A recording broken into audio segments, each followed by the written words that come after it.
إن الحمد لله نحمده ونستعينه ونستغفره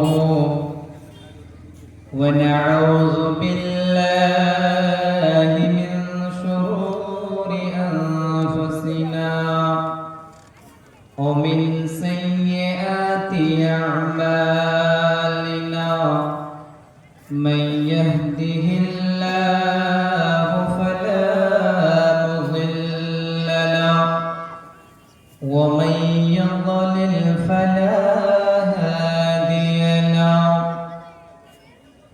وأشهد أن لا إله إلا الله وحده لا شريك له وأشهد أن محمدًا عبده ورسوله أما بعد فإن خير الحديث كتاب الله وخير الهدي هدي محمد صلى الله عليه وسلم وشر الأمور محدثاتها وكل محدثة بدعة وكل بدعة ضلالة وكل ضلالة في النار أعوذ بالله من الشيطان الرجيم بسم الله الرحمن الرحيم ولتكن منكم أمة يدعون إلى الخير ويأمرون بالمعروف وينهون عن المنكر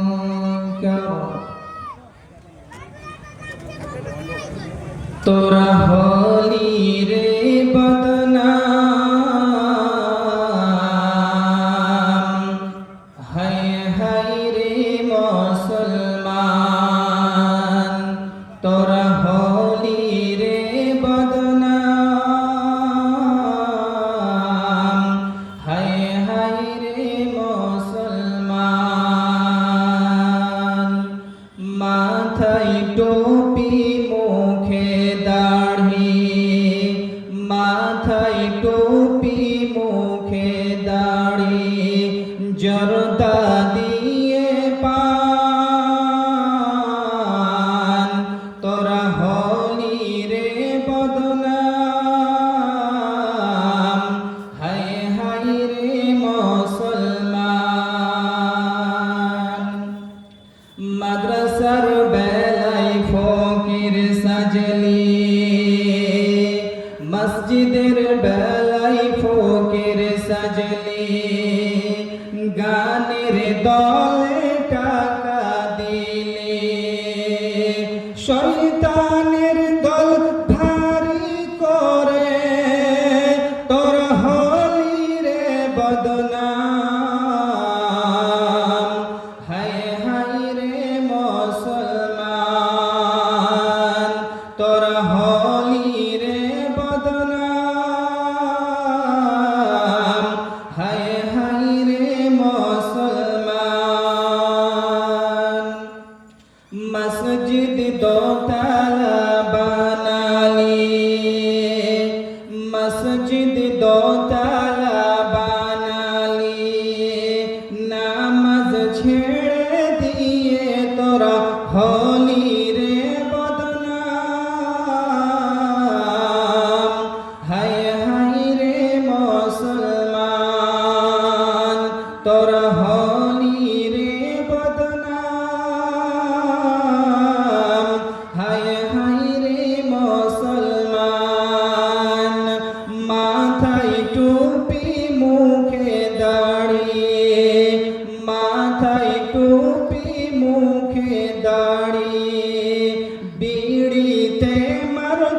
টান তোরা হলি রে বদনাম হায় হায় রে মুসলমান। উপস্থিত শ্রদ্ধেয় সম্মানিত আজকের এই সভার সভাপতি সাহেব, স্টেজে উপস্থিত ওলামায়ে কেরামগণ, সামনে বসে থাকা ভাই ও বাপজানেরা আমার, পর্দার আড়াল থেকে শুননেওয়ালি মা ও বোনেরা আমার, সর্বপ্রথমে আমরা সেই মহান আল্লাহ পাক রব্বুল আলামিনের প্রশংসা করব, যিনি আমাদেরকে আজকে এই পবিত্র মাহফিলে আসার তৌফিক দান করেছেন। সে আল্লাহর তারিফ বা প্রশংসা সকলে বলি আলহামদুলিল্লাহ। তারপরে পরে আমার নবী, আপনার নবী, সারা বিশ্বের নবী জনাবে নবী মুহাম্মদুর রাসূলুল্লাহ সাল্লাল্লাহু আলাইহি ওয়াসাল্লামের প্রতি লাখো কোটি দরুদ ও সালাম বর্ষিত হোক। আল্লাহুম্মা সাল্লি আলাইহি আল্লাহুম্মা বারিক আলাইহি। সম্মানিত উপস্থিতি, আজকে আমি যে বিষয় নিয়ে আলোচনা করব, বিষয়টা প্রত্যেকটা মানুষের প্রয়োজন, শুনতে হবে। বিষয়টা কি, আপনাকে যদি আমি বিষয়টা বলে দিই তাহলে আপনার বুঝতে সুবিধা হবে। বিষয়টা হচ্ছে সমাজ সংশোধনে যুবকদের ভূমিকা। সমাজ সংশোধনে যুবকদের ভূমিকা। আমরা যদি আমাদের সমাজের দিকে তাকিয়ে দেখি তাহলে আমাদের সমাজটা একেবারে অচল হয়ে আছে, বিগড়ে আছে, দলে দলে বিভক্ত হয়ে আছে। এই সমাজটাকে এক করতে হবে, এই সমাজটাকে সংশোধন করতে হবে। সমাজে অনেক নোংরা কাজ, পাপ কাজ লেগে আছে, এই কাজগুলো সরাতে হবে। দায়িত্ব কার? আজকে যে দায়িত্বটা দিয়ে যাব আমি, সেটা হচ্ছে যুবকদেরকে। যখন যুবক এই কথাটা উচ্চারণ করেছি, যুবক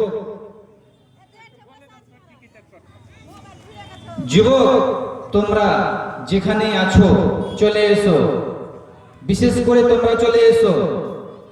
এবং যারা হয়তো আমাদের জালসার কাজে ব্যস্ত, তোমরা একটু মাইকের দিকে লক্ষ্য রাখবে যে আমি কি বলতে যাচ্ছি, কি বলছি তোমার সম্পর্কে।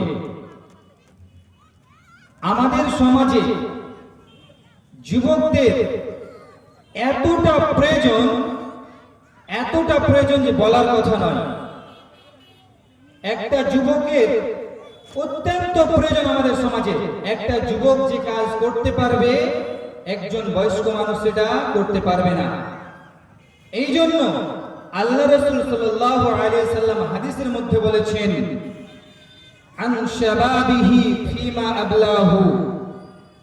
আল্লাহ রাসূল সাল্লাল্লাহু আলাইহি সাল্লাম বলেছেন, তোমাকে কিয়ামতের দিন তোমার যৌবন সম্পর্কে জিজ্ঞাসা করা হবে। তোমার এই যৌবনটাকে কোথায় কাটিয়েছো? এই যৌবনটাকে তুমি কোথায় লাগিয়েছো? ভালো কাজে লাগিয়েছো নাকি মন্দ কাজে লাগিয়েছো? সমাজকে সংশোধন করার কাজে লাগিয়েছো নাকি তুমি সমাজকে বিভ্রান্তিতে ফেলার কাজে লাগিয়েছো, না তুমি সমাজকে দলে ভাগ করতে কাজে লাগিয়েছো তোমার যৌবনটাকে? যুবক, আজকে তুমি জীবিত আছো, কালকে তুমি মরে যাবে। তুমি যুবক অবস্থায় মরো অথবা তুমি বয়স্ক অবস্থায় মরো, তোমাকে যৌবন সম্পর্কে আল্লাহ রাব্বুল আলামিন কিয়ামতের দিন জিজ্ঞেস করবেন। যুবক, তখন তুমি ফেঁসে যাবে।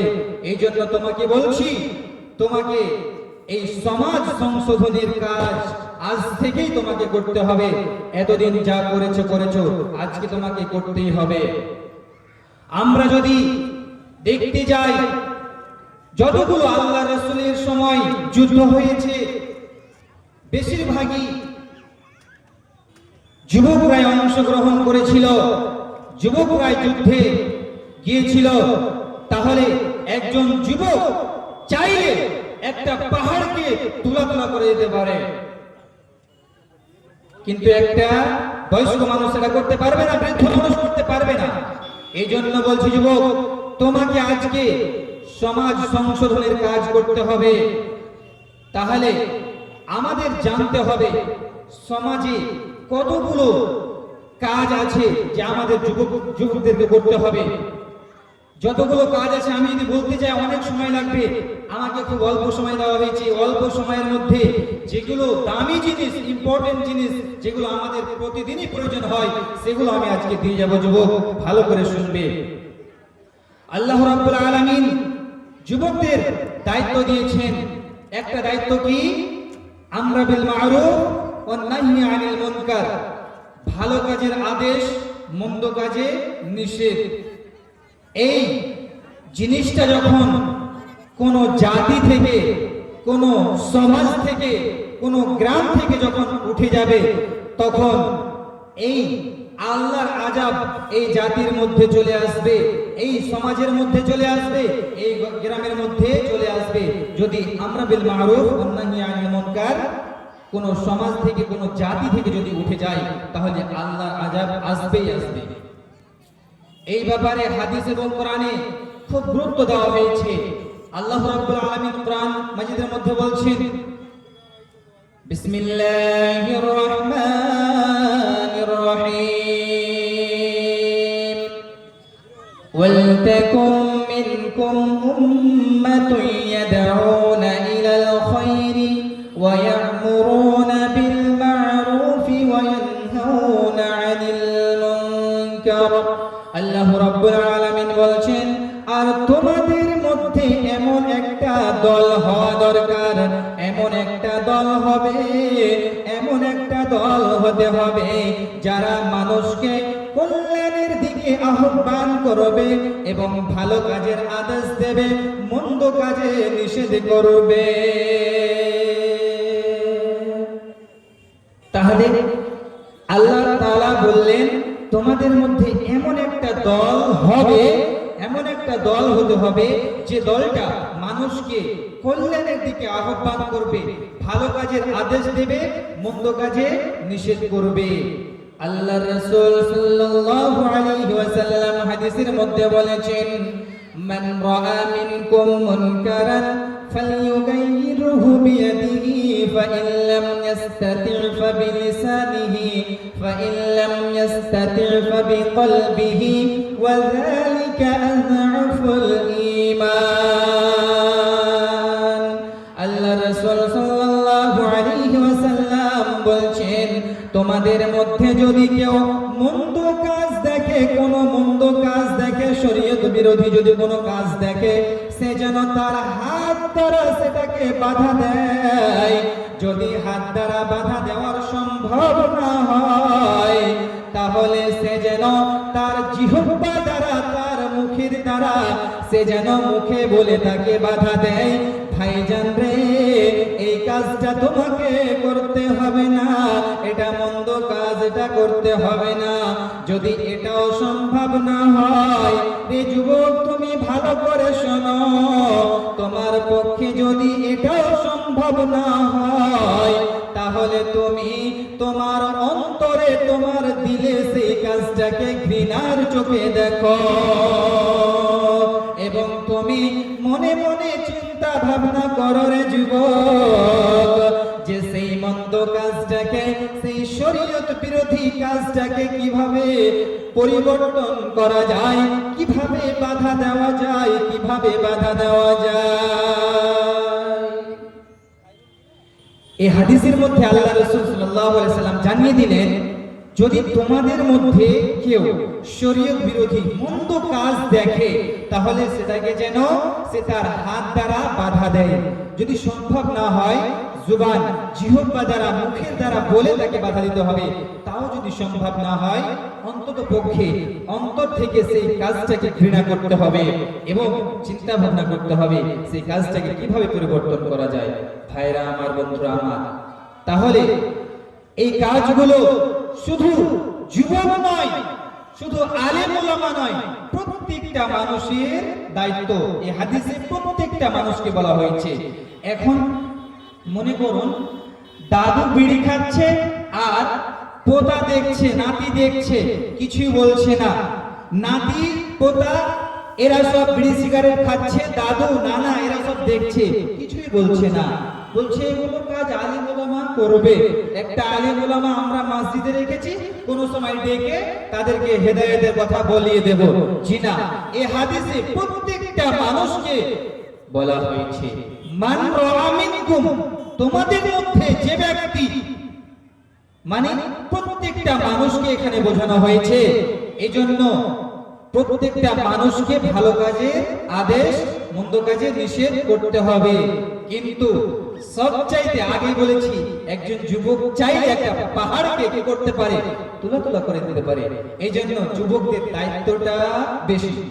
যুবকদের দায়িত্বটা কি বেশি। তাহলে এবার আসি, আমাদের এক নম্বর কাজ হলো আমরা বিল মারুফ ওয়ান নাহি আনিল মুনকার, ভালো কাজের আদেশ, মন্দ কাজে নিষেধ। আমাদের সমাজে বর্তমানে দেখা যায় বেহায়াপনা। আমাদের সমাজে একটা জিনিস দেখা যায় যেটা হচ্ছে বেহায়াপনা। কেমন বেহায়াপনা? আমার স্ত্রী আমার হক, আমি মোহর দিয়ে নিয়ে এসেছি, আমি তাকে ব্যবহার করব। কিন্তু না, আমার সমাজে কি হচ্ছে তার উল্টো। আমার বন্ধু এমন ভাবে আমার স্ত্রীর সাথে কথাবার্তা বলছে, মনে হচ্ছে আমি বন্ধু আর আমার স্ত্রীর ওটা স্বামী। কথা বুঝলেন না? এইটা আমাদের সমাজে দেখা যায়। প্রিয় ভাইরা আমার, বাপজানেরা আমার, আমাদের মা বোনেরা ভালো করে শুনবেন। মা বোনেরা কিন্তু এটা একটা খুব অবহেলা করে। কি? আলেম ওলামা দেখলে লজ্জা শরম করে, বাকি সাধারণ মানুষ হলে চাইলে কোলে বসিয়ে নেবে। হয় না ভাইজান, বাপজানেরা আমার? অবশ্যই হয়। আরে দুধ দয় না গোয়ালের সাথে এমন ভাবে কথা বলছে, মনে হচ্ছে যে তার আপন ভাই, তার স্বামী মনে হচ্ছে যে তার কোনো সম্পর্ক তার সঙ্গে আছে। আমাদের সমাজে প্রত্যেকটা হকাররা আছে, হকারদের সাথে এমন ভাবে মেলামেশা করে, বলার কথা নয়। প্রিয় ভাইরা আমার, বাপজানেরা আমার, আপনার বউমা, আপনার মেয়ে, আপনার স্ত্রী, এটা আপনাকে কন্ট্রোল করতে হবে। যদি আপনি এইসব বেহায়াপনা যদি আপনি আপনার পরিবারে সহ্য করেন, আপনার বাড়িতে সহ্য করেন, আল্লাহ রাসূলের ভাষায় আপনি হচ্ছেন দাইয়ুস, আপনার উপরে জান্নাত হারাম, আপনার উপরে জান্নাত হারাম, আপনার উপরে জাহান্নাম ওয়াজিব। ভাইরা আমার, বাপজানেরা আমার, আপনি আপনার স্ত্রীকে কেন পাঠাবেন কাপড় কিনতে? আপনি হোকারের কাছে আপনি কেন পাঠাবেন আপনার স্ত্রীকে? প্রয়োজন হলে আপনি যান, অতই যদি প্রয়োজন হয় পর্দার মাধ্যমে পাঠান না, পর্দার মাধ্যমে পাঠান। তাকে অত সুন্দর সুন্দর কথা কেন বলতে দিচ্ছেন? কর্কশ ভাষায় কথা বলবে, সুন্দর ভাষায় নয়, মিষ্টি ভাষায় নয়। এসব জিনিসগুলো আমাদের মধ্য থেকে তুলতে হবে। যুবক, তোমাকে বলছি, আমাদের যুবকদের মধ্যে একটা বেহায়া দেখতে পাওয়া যায়। কি? তারা মা বোনদের দেখার জন্য তারা খুব কি করে, নিজেকে তৈরি রাখে। মনে করুন আমাদের এটা মালাহার দিয়ে চোড়লমণি স্কুল যাবে, আমাদের অনেক মা বোনেরা যায়, বোনেরা অনেকে স্কুলে পড়ে, স্কুলে যাবে যখন যুবকরা রাস্তায় দাঁড়িয়ে থাকে, বেরিয়ে থাকে যে আমি সেই যুবতী মেয়েটাকে দেখব। তার টাইম জানা আছে, 10টা থেকে 10:30টার মধ্যে স্কুল যাবে, এই জন্য সে রাস্তায় দাঁড়িয়ে আছে। আল্লাহ রাসূল সাল্লাল্লাহু আলাইহি ওয়াসাল্লাম বলেছেন, ফাল আইনানি জিনাহুমা আন-নাজর, দুই চোখের জিনা হচ্ছে কোন অপরিচিত মেয়েকে দেখা। দুই চোখের জিনা হচ্ছে কি? কোন অপরিচিত মেয়েকে দেখা। এই যে আমাদের যুবকরা, আমাদের যুবক ভাইয়েরা এসব কাজ করছে, কিন্তু যুবক ভাই তুমি ভালো করে শোনো, এটা তোমাকেই পরিবর্তন করতে হবে। এই যে তুমি দেখছো এটা একটা জিনার কাজ করছো তুমি, এই যে সমাজ থেকে এই জিনিসটা তোমাকে তুলতে হবে। এই জিনিসটা যারা করছে তাদের আমি একটা ঘটনা শোনাতে চাই। ঘটনাটা কি? ভালো করে শুনবেন মা বোন, ভালো করে শুনবেন। এক সময় আল্লাহ রাসূলের মজলিসে এইরকম ভাবে একটা মজলিস বসে আছে। একজন লোক এসে আল্লাহ রাসূলকে বললেন, ইয়া রাসূলুল্লাহ, ইয়া হাবিবাল্লাহ, আল্লাহ রাসূল গো, আপনি আমাকে জিনার অনুমতি দেন, আপনি আমাকে ব্যভিচার করার অনুমতি দেন। সেই সাহাবারা দেখে, সেই মজলিসে যে সাহাবারা বসেছিলেন, সাহাবারা রাগে রাগান্বিত হয়ে গেলেন। সাহাবাদের থামিয়ে আল্লাহর রাসূল সেই লোকটাকে বলল, তুমি শোনো, তুমি আমার কাছে এসো।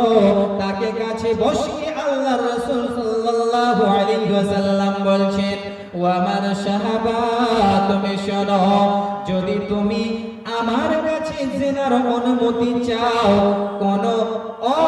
কোন একজন যুবক যদি তোমার মা বোনের সাথে, তোমার মেয়ের সাথে যদি জিনার অনুমতি আমার কাছ থেকে চাই, তাহলে তুমি কি সেটা পছন্দ করবে? বলো বলো যুবক, তুমি বলো, বলো আমার সাহাবা, তুমি বলো, তুমি কি এটাকে মেনে নেবে? তুমি কি এটাকে সহ্য করবে? বলো। সেই সাহাবা, সেই লোকটি আল্লাহর রাসূলকে বললেন, ইয়া রাসূলুল্লাহ, ইয়া হাবিবাল্লাহ, ইয়া আল্লাহর রাসূল, আমি এই কাজটা, এই জিনিসটা আমার মা বোনের জন্য আমি কখনো সহ্য করব না, করব না, করব না। দেখেন, আমরা আমাদের যুবক ভাইরা কি মনে করে যে অমুকের মেয়ে আসবে, আমাকে দেখতে হবে।